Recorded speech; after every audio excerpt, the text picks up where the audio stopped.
नमस्कार, आपण पाहताय न्यूज 18 लोकमत. मी मिलिंद भागवत, आपल्या सगळ्यांचं स्वागत. आजचा दिवस अनेक अर्थाने वेगळा आहे. विरोधकांच्या दृष्टीने, म्हणजे जे सरकारचे विरोधक आहेत त्यांच्या दृष्टीने हा काळा दिवस आहे, तर जे सरकार आहे, जे सत्तेत आहेत त्यांच्या दृष्टीने हा काळ्या पैशांच्या वरच्या लढाईच्या वाटचालीतला आणखीन एक महत्त्वाचा टप्पा आहे. मात्र हे सगळं सुरू झालं ते बरोबर 1 वर्षांपूर्वी पंतप्रधान नरेंद्र मोदी यांनी एक घोषणा केली.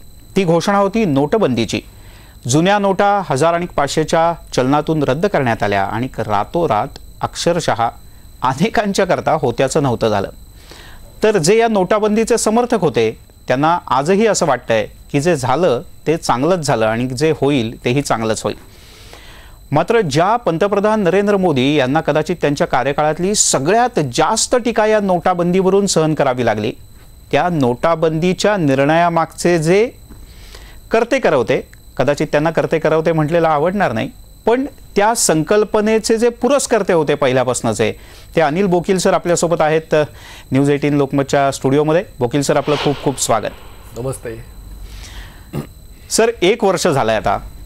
1 वर्षापूर्वी जेव्हा नोटाबंदीचा निर्णय जाहीर झाला त्याच्या पूर्वीच्या खूप मोठ्या सगळ्या प्रोसिजरमध्ये तुम्ही सहभागी होतात. काही वेळेला बैठका झाल्या, सविस्तर प्रश्न विवेचन सगळं झालं.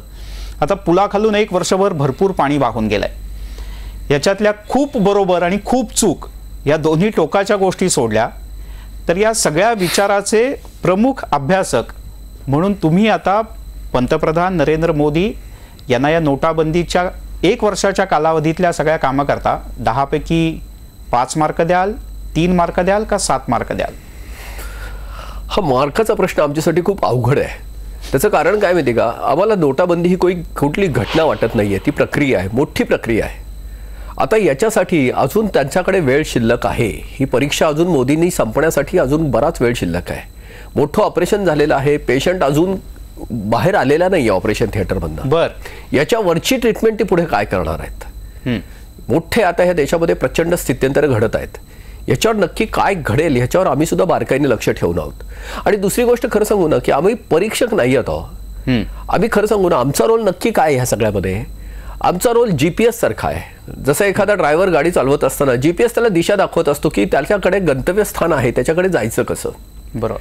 समजा ड्रायव्हरने एखाद्या चौकामध्ये ती गाडी वळवली नाही त्या बाजूनी, तर GPS ते काही स्टेअरिंग वळवू शकत नाही. बरं. GPS त्या ड्रायव्हरला शिव्या पण देऊ शकत नाही, काय त्याला त्याच्यावर काही हे करूच शकत नाही. GPS परत ती दिशा परत कशी बदलून लावायची, रिओरिएंट कसं करायचं, एवढीच त्याची भूमिका असते. बोकील सर, तुम्ही अगदी योग्य ठिकाणी आलात. जे मला विचारायचं होतं किंवा जो सर्वसामान्यांच्या मनातला प्रश्न आहे, तुम्ही म्हणालात GPS, पण ते बोलायला लागतं आणि ते सांगतं टॅटॅटॅ, तुम्ही चुकताय, वेगळ्या रस्त्याला जा, तुम्ही चुकताय, वेगळ्या रस्त्याला जा. तुम्हाला असे इशारे द्यावेसे वाटतायत गेल्या काही दिवसांपासून मोदींना? वाटतंय. त्याचं कारण काय माहिती का, पण आम्हाला हे इशारे त्याच्यासाठी द्यावेसे नाही वाटत आहेत की ज्यासाठी हे चुकलाय असा रस्ता वाटत नाहीये. तर ह्याच्या पुढचा टप्पा कसा असेल? कारण ह्याच्यानंतर ट्रॅफिक जाम आहेच आहे, काही ठिकाणी खड्डे आहेत, तर रस्ता कदाचित थोडासा थांबून स्पीड कमी होणार आहे, ती स्पीड कमी करायला लागणार आहे. हे सगळे आम्हाला इंडिकेशन दिसत आहेत. आम्हाला वाटतं ते आम्हाला सांगायला पण हवेत. मुळात जी अर्थव्यवस्था विस्तारत होती की ज्याच्यामध्ये रोजगाराची निर्मिती होतच नाही आहे, आणि आमच्या दृष्टीने हे सगळ्यात गंभीर हे लक्षण आहे की जिथे रोजगार वाढला पाहिजे. आता हे कसं वाढवता येईल ह्याच्यासाठी आम्ही ते ऑलरेडी ह्या ऑपरेशन नंतर काही असंघटित मोठ्या क्षेत्रात खूप मोठं रोजगाराचं नुकसान झालं आहे, खूप लोकांचा रोजगार निघून गेलेला आहे. आता हे कसं पुन्हा आणता येईल ह्याच्यासाठी आमचे सतत काहीतरी चालूच आहेत, प्रयत्न चालू आहेत. आम्ही काही नवी मांडणी करत आहोत, नवे प्रस्ताव सरकारसमोर ठेवतच आहोत. बरं बोकील सर, हे नवीन प्रस्ताव किंवा नवीन मांडणी काय आहे त्याच्याकडे आपण येऊयात, कारण ते सर्वसामान्यांच्या दृष्टीने अतिशय महत्त्वाचे आहेत. कारण त्याचकडे भविष्यातला विश्वास किंवा आशावाद म्हणून लोक बघतायत. मात्र आतापर्यंत जो दावा केला गेला, अगदी सगळ्यात पहिल्या भाषणात पंतप्रधानांनी असं म्हटलं की काळ्या पैशांच्या विरोधातल्या या लढाईचा आज मी बिगुल फुंकतो आहे आणि इथून पुढे काळा पैसा बाळगणाऱ्यांच्यावर खूप मोठी कारवाई होईल. मैं उनको छोडूंगा नहीं अगर पीछे दरवाजे से भागेंगे तो, असं म्हणाले होते मोदी. तुम्हाला असं वाटतं? कारण आजपर्यंत विरोधकांनी म्हटलंय तेही सत्य आहे आणि कागदावर सुद्धा सत्य आहे की तुम्ही काळे पैसे बाळगले म्हणून या 5 लोकांना अटक झाली, तुमच्याकडे या काळ्या पैशांच्या XYZ नोटा होत्या आणि म्हणून आम्ही तुम्हाला अटक करतो, असं आजपर्यंत झालेलं नाही. काय नेमकं झालं? काळा पैसा असा म्हणजे असा नाही ना सांगतायत की हा पैसा काळा, पण एक नक्की आहे ना, एवढे मोठ्या ह्याच्यावर आता सध्या शोध चालू आहे. एवढ्या बँक अकाउंटमध्ये पैसा जो आलेला आहे असं मानलं जातंय की 2 लाख अकाउंटवर आता सध्या सरकारची नजर आहे आणि वेगवेगळी सरकारी जी खाती आहेत ते त्याच्यावर नजर ठेवून आहे, त्याचा अभ्यास करतायत, त्याचा अनालिसिस होत आहे. आता ह्या सगळ्या गोष्टी वेगळ्या आहेत. आम्ही मूळतः व्यवस्थेच्या बाजूचे लोक आहेत, आम्ही कायद्याच्या बाजूचे नाही आहेत. कायदा आणि सुव्यवस्था हे 2 वेगळे पार्श्वभूमी असलेले 2 वेगळे घटक आहेत आणि दोन्ही मिळून जे होतं कायदा आणि सुव्यवस्था, त्यात एखादा NGO जे आहे ना ते फक्त व्यवस्थेच्याच बाजूने विचार करू शकतं, कायद्याच्या बाजूने नाही. सरकारने जी दिशा घेतली ती कायद्याची दिशा घेतलेली आहे. आम्हाला हे सगळं खरं सांगू ना, आम्हाला ह्यातलं काहीच मान्य नाही आहे किंवा आम्हाला मान्य नाही आहे कारण आम्ही व्यवस्थेच्या बाजूने विचार करणारी लोक आहेत. जसं रस्ता म्हणजे व्यवस्था आहे आणि रस्त्यावरचं सिग्नल म्हणजे कायदा आहे. अहो, रस्ता असेल तर सिग्नल लावता येतो, सिग्नलने रस्ता नाही तयार करता येत. आधी आपल्याकडे व्यवस्था चांगल्या व्हायला हव्यात आणि त्याच्यानंतर कायदे करायला हवेत, असंच आमचं म्हणणं आहे. म्हणजेच थोडंसं सरकारनं कदाचित घाई केली तुमचं ऐकताना सुद्धा, की आधी सिग्नल उभे केले रस्ता तयार करायच्या आधी. कदाचित तसं झालंय, पण ह्या सरकारचे एकूण राजकीय जर आपण अपरिहार्यता जर बघितली देशामधल्या लोकशाहीची सगळीच, कारण 5 वर्षाच्या मध्ये तुम्हाला डिलिव्हर काहीतरी करायलाच लागणार आहे. आधीच्या 10 वर्षाच्या सरकारच्या ह्याच्यावर तुम्हाला नवे कुठले तरी धाडसी निर्णय घ्यायला लागतील, ते कदाचित अति धाडसी पण सिद्ध होऊ शकतात. पण असे निर्णय घेणं हे प्रत्येक नव्या सरकारची ती जोखमीचं काम असतंच आणि सरकारला ते करायला लागणार आहेत, असे निर्णय घ्यायला लागणार आहेत. त्यातलं हे जे सरकार आलं आहे ते ह्याच्यावरच आलं होतं की आम्ही भ्रष्टाचारांना कडक शिक्षा देऊ, ह्याच एका भूमिकेवर आलं होतं. म्हणजे त्यांच्या मॅनिफेस्टोमध्ये ती एक मोठी भूमिका होती. बरोबर. आणि ह्याच्यासाठी जर सरकारने हे जर काही पावलं उचललेली असतील तर खरं सांगायचं म्हणजे सामान्य माणूस म्हणून आम्ही त्याला दुसरं काय करणार आहोत. कारण कधीतरी आमच्या मनात सुद्धा हा आक्रोश होताच की भ्रष्टाचार एवढा वाढलेला आहे, याच्यावर काहीतरी कडक ॲक्शन व्हायला हवी आहे. एक सामान्य मतदार म्हणून आम्हाला सुद्धा असं कधीतरी वाटलं होतंच. फक्त त्याच्या व्यवस्था कशा असायला हव्यात त्याची आम्ही मांडणी आधीपासूनच करत होतो. आधीच्या सरकारसमोरही ती ठेवलीच होती. फार मोठे आर्थिक व्यवहार कुठल्याही पाऊलखुणाशिवाय होत होते, त्याच्यामध्ये नोटांची खूप मोठा रोल होता, खूप मोठी भूमिका होती मोठ्या नोटांची. आणि ही आम्ही मांडणी त्याच्या आधी खूप आधीपासून करत आहोत. ह्या मोठ्या नोटा ज्या आहेत त्या खालपर्यंत पोहोचत नाहीत, समाजाच्या शेवटच्या घटकापर्यंत. ज्या खिशात पडून राहिल्या, ज्या घरात पडून राहिल्या तिथेच पडून राहतात. हा पैसा जेव्हा बँकेत जाईल तेव्हा ती सामाजिक मालमत्ता होईल. आज ती माझ्या खिशातली 500ची नोट ही माझी व्यक्तिगत मालमत्ता आहे. ती जर मी काढली नाही बाहेर तर दुसऱ्याच्या वापरासाठी ती उपयोगाची नाही आहे. पण ही जर बँकेत गेली तर बँकेची दुसरी भूमिकाच नाही आहे तो पैसा फिरवण्याशिवाय दुसरी कुठली तरी. पण मग बोकेल सर, म्हणजे मला कल्पना आहे तुम्ही अशा एका टप्प्यावर आहात की तुम्हाला आणखीन खरं तर समजावून सांगायचं आहे. मात्र सर्वसामान्यांच्या दृष्टीने जो काळा पैसा म्हणून होता, तुम्ही आधी वारंवार म्हटलंय की हा काळा पैसा आणि हा गोरा पैसा, असं काही आपण दाखवू शकत नाही. ही नोट काळ्या पैशाची आणि ही नोट खऱ्या पैशाची. खरं. पण मग याच्यात जे विरोधकांनी म्हटलं तेच झालंय आणि ते तुम्ही म्हणताय त्यातही तथ्य दोन्हीत साम्य दिसतंय की जो काही पैसा पडलेला होता कोणाच्या घरात, कोणाच्या तिजोरीत, कुठेतरी कपाटात किंवा तळघरात, त्या सगळ्या नोटा बँकेत गेल्याच ना परत. हीच तर उपलब्धी आहे ना की ज्या नोटा दुसऱ्या कोणाला वापरायला मिळतच नव्हत्या त्या आता सार्वजनिक ह्याच्यात आल्या ना. याला तुम्ही उपलब्धी नाही म्हणणार तर काय म्हणणार. ज्या नोटांवर जे सरकारने छापलेल्या, सरकारच्या यंत्रणेतनं छापलेल्या नोटा, एवढ्या मोठी मालमत्ता जी म्हणजे सार्वजनिक मालमत्ता आहे ती कोणाच्या तरी कोठडीत होती, ती आता सार्वजनिक व्यवस्थेत आली ना.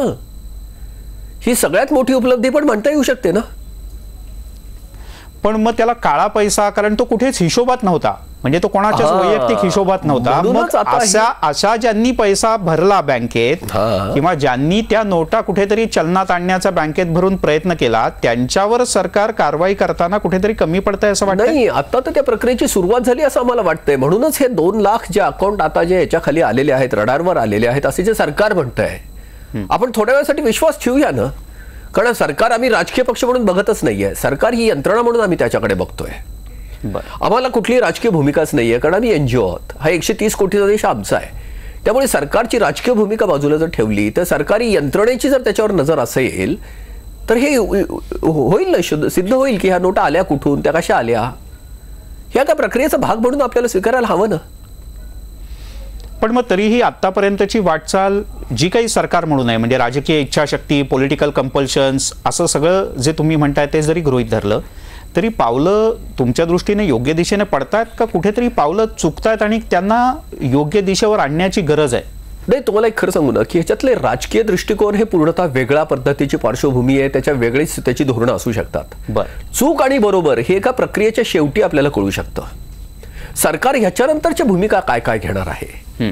कारण एवढा मोठा बदल म्हणजे 1992 नंतरचा आपण मुक्त अर्थव्यवस्थेत ज्या पद्धतीने आपण आलो त्यानंतरचा सगळ्यात मोठा बदल आहे हा नोटाबंदीचा. म्हणजे आपण त्याला म्हणू संरचनात्मक हा बदल आहे. स्ट्रक्चरल चेंज आहे. हा एवढा मोठा चेंज आपण इतक्या छोट्या काळाच्या परिमाणामध्ये आपण त्याची नाही योग्य मूल्यमापन करू शकत असं आम्हाला वाटतंय. त्यामुळे असा कुणावरही असा हे होऊ नये की कुणावर तरी आपण लादतोय आपला रिझल्ट किंवा निकाल, असं आम्हाला काही असं वाटत नाही. अशी घाई करणं योग्य नाहीये, कारण हे देश खूप मोठा आहे. या देशाचे सगळे व्यवहार त्याच पद्धतीने मोठे आहेत आणि नोटाबंदीचा निर्णय खरंच खूप मोठा आहे. वकील सर, तुमची आणि तुमच्या सगळ्या सहकाऱ्यांची थांबायची अजून तयारी आहे. तुम्ही मार्क द्यायला म्हणताय की अजून थोडा वेळ दिला पाहिजे. मात्र देशातली जनता आज अशा स्थितीत आहे आणि एकूण जगच अशा स्थितीत आहे की त्यांना आज परीक्षा झाली तर उद्याला मार्क पाहिजे. आणि हे काही प्रमाणात स्वाभाविक आहे, कारण काळाची गतीच तेवढी मोठी आहे. तुम्ही जे म्हणालात की याला मार्क द्यायला अजून वेळ आहे, तो नेमके कधी वकील सर आणि देशातली जनता त्याला मार्क देणार? कारण देशातल्या जनतेला या निर्णयाला मार्क द्यायला आता साधारण 1.5 ते पावणे 2 वर्ष बाकी आहेत. पुन्हा एकदा परीक्षेला जायचंच आहे. याबद्दल आपण बोलणार आहोत. जो काळा पैसा आला, रिझर्व्ह बँकेने एक दावा केला, सरकारनं एक दावा केला, विरोधकांनी एक दावा केला. खऱ्या नोटा नेमक्या किती जमा झाल्या, त्याच्यातलं गौड बंगाल नेमकं काय आहे आणि ज्याचा उल्लेख अगदी सुरुवातीला केला की याच्या पुढच्या टप्प्यावर नेमकं सरकारला काय केलं पाहिजे म्हणजे या नोटाबंदीचे खरे फायदे हे सर्वसामान्यांच्यापर्यंत पोहोचू शकतील. छोटासा ब्रेक घेऊयात. ब्रेक नंतर अनिल बोकील सरांबरोबरची ही चर्चा आणि या गप्पा सुरूच राहतील.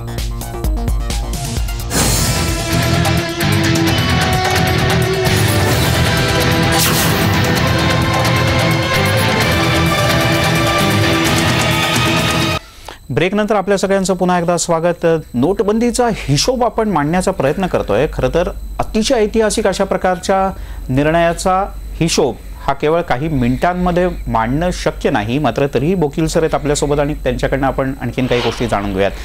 बोकील सर, या मधल्या काही काळात अनेक अर्थतज्ञांनीही तुमच्यासकट असं म्हटलं होतं की खूप मोठ्या नोटा, 2000ची नोट आणि या सगळ्या छापणं, त्याच्या संदर्भात काही आक्षेप होते. तुम्ही दिलेला सल्ला वेगळा होता, पंतप्रधानांनी घेतलेला निर्णय वेगळा होता.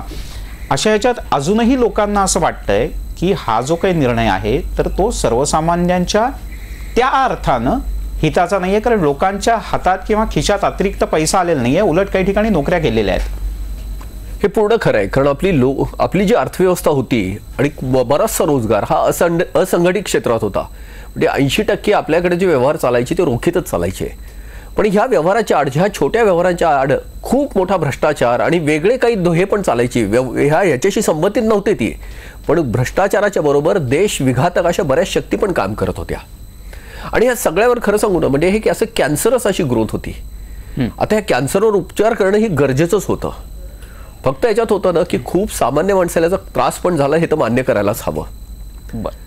आता ह्या नोटातला व्यवहार जेव्हा बदलायला लागेल, आता पण एक गोष्ट आपल्याला जाणवती आहे की तरुण पिढी मोठ्या प्रमाणामध्ये आता जसं ती ऑनलाईन परचेस करण्याकडे चालली आहे. अमेझॉन सारख्या ह्याच्यातनं किंवा त्यांना त्यांच्यासमोर एक नवं क्षेत्र उघडलं गेलेलं आहे किंवा व्यवहाराचा एक नवा रस्ता त्यांच्यासमोर उघडला गेला आहे. हो. आणि तरुण पिढी मोठ्या प्रमाणात त्या बाजूला वळती आहे. आणि खरं सांगायचं म्हणजे कुठल्याही देशाचा आता भविष्यकाळ हा डिजिटल मनीकडेच असणार आहे, तो आता रोखीकडे असणारच नाही. पण मग तुम्ही जे म्हणालात की हा 1 वर्षाचा कालावधी, हा निर्णय बरोबर का चूक हे सांगायला किंवा दिशा योग्य आहे हे सांगायला सुद्धा कमी आहे.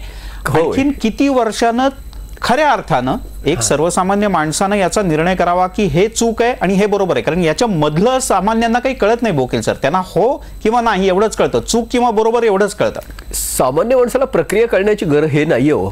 सामान्य माणसाला रिझल्ट कळतात.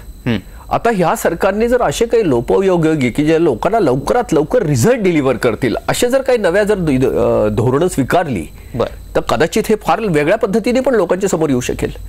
म्हणजे आता हे कसं झालेलं आहे की ही पहिली पाटी कोरी करण्याचा प्रयत्न आहे, पण ह्याच्यावर नवं काय लिहिलं जाणार आहे हे आता तितकंच महत्वाचं आहे. आता ही पाटी कोरी करताना खूप त्रास होतो हेही तितकंच खरं आहे बरं का.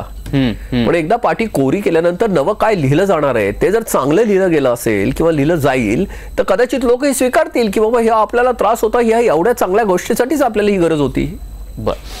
एक अगदी काही क्षणांचा ब्रेक घेऊया. कमीत कमी ब्रेक घेऊन पुन्हा एकदा येऊयात आणि याच्यावरच्या उपाय नेमके काय, आता असं काय केलं पाहिजे जेणेकरून बोकील सर म्हणाले तसं सर्वसामान्यांना असं वाटेल की हा निर्णय आपल्या फायद्याचा आहे. आणि पंतप्रधान कुठे चुकले तर राजकीय इच्छाशक्तीचा निर्णय घेताना जो संरचनात्मक ढाचा तयार करायचा होता त्याच्यात काही गडबडी किंवा थोडीशी घाई झाली का? एक छोटासा ब्रेक, लगेचच परत येतो.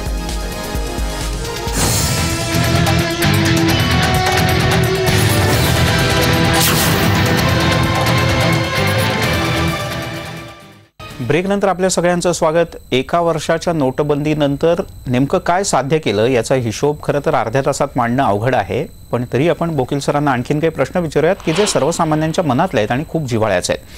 बोकील सर, ठीक आहे, आता निर्णय झाला, 1 वर्ष झालं, राजकीयदृष्ट्या आरोप प्रत्यारोप वगैरे सगळं होत राहील, कारण तो एक राजकारणाचा भाग आहे, तेही आपण स्वीकारलं पाहिजे काही प्रमाणात. मात्र सर्वसामान्यांच्या दृष्टीने जी त्यांना आजही चणचण वाटते किंवा मनाच्या एका कोपऱ्यात कुठेतरी अजूनही भीती वाटते, ही दूर करायला आणि जी काही अर्थव्यवस्थेत थोड्या काही दिवसांना बळकटी येऊ पाहणार आहे ती आणखीन यायला अशा काही उपाययोजना करायला हव्यात का, की जेणेकरून कदाचित नोकऱ्यांमध्ये वाढ होईल, म्हणजे रोजगाराच्या संधी अधिक उपलब्ध होतील किंवा पायाभूत सोयीसुविधांची गती जी काही आता सुरू आहे ती पण कायम राहील. हा खूप छान प्रश्न विचारलाय तुम्ही. कारण काय सांगू ना, एवढा मोठा बदल झाल्यानंतर आता सगळ्यात मोठा ऐरणीवरचा जो प्रश्न आहे देशासमोर, अर्थव्यवस्थेची वाढ ही रोजगार विहीन असून काही उपयोगाची नाही आहे. रोजगाराची निर्मिती तेवढ्या मोठ्या प्रमाणातच व्हायला पाहिजे. आता रोजगाराची तास जे तयार होत आहेत ते अत्यंत मर्यादेच्या काही म्हणजे संघटित क्षेत्रात तर खूपच कमी रोजगार तयार होत आहेत. सरकारने जर अशी नवे काही पावलं उचलली, आता आम्ही एक नवी मांडणी करत आहोत आणि ती देशासमोर आम्ही ठेवतच आहोत की आत्ताच्या सगळ्या 8 तासाच्या ज्या नोकऱ्या आहेत ना त्या 6 तासात बदलल्या पाहिजेत.